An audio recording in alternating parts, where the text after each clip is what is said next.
Today I'd like to talk about Labor's giant pine fail for the community in Highbury, Hope Valley, northeastern suburbs.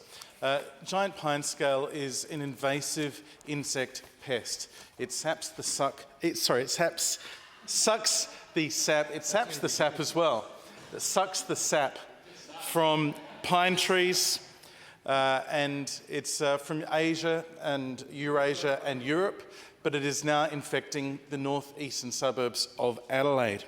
Some years ago, 4,000 trees in Victoria were infected by giant pine scale, and as a result, the pest was considered endemic in Victoria, and the Victorian forestry industry has been decimated as a result, as they've been unable to control the giant pine scale in that state. In South Australia, we have an eradication policy, and we hope that our forestry industry, worth billions to this state, which employs thousands of people, will be able to continue without giant pine scale infecting it. The pest sucking the sap as it does defoliates trees, branches die, the trees become desiccated, and ultimately trees die. But the problem, sir, is that while that process takes place through insects or birds, or indeed by machinery, the pine scale can transfer to other trees in the local area.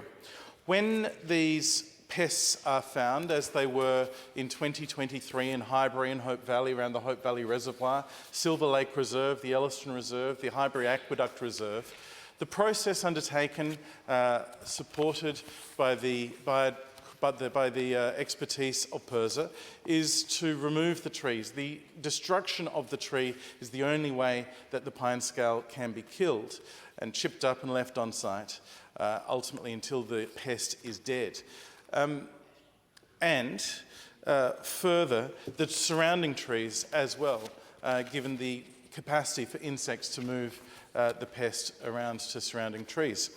So in 2023, there were about 900 trees removed, destroyed in my area and the immediate surrounding areas. I've spoken about this in the House before. At all stages, I've tried to be collaborative and supportive of the government in being able to deal with this significant pest in a bipartisan fashion. But my patience, sir, is absolutely at an end because of the failures of government to adequately deal with this over the last 2 years, both in terms of the timeliness of dealing with the pest as it has arisen and spread, and secondly, in the response from the government to our local councils and particularly our local community who would like these areas revegetated. 2023, it's been more than 2 years, for example, that the Elliston Reserve across the road from the Hope Valley Reservoir, the Elliston Reserve in Highbury, has been a barren wasteland. The council has done its best to put in some jumps to make a BMX track, but in the winter it is a sludgy mess. In the summer it is a barren and hot field of dust. It is not a pleasant area, and it is so prevalent. It is a carbuncle on the nose of Lower North East Road. For anyone driving down there, it sticks out like a sore thumb.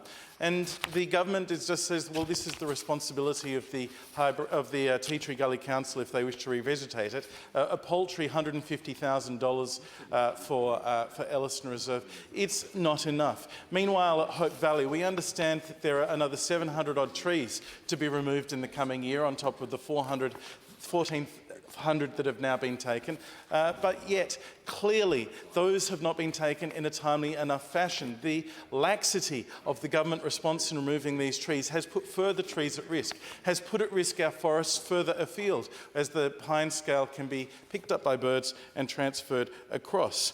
I think that the assurances that the government would remove these trees as every case is found that I've received over the last 2 years, I no longer have faith in. The assurances from government that replanting would happen and support our local community's amenity, I have no longer any faith in. I was incredibly pleased to see the Leader of the Opposition, Vincent Tarzia, and the candidates for Morialta, Scott Kennedy, and Newland Sarai Birch announced on the weekend that the Liberal government would put in place a $5 million giant pine scale recovery fund, enabling the replanting replanting of these areas at no cost to ratepayers, and importantly, sir, the speedy, timely and safe removal of these trees, of further trees, when they become infected. I commend to my local residents the commitment made by Scott Kennedy and Sarai Birch, and I look forward to seeing it implemented after next year's election.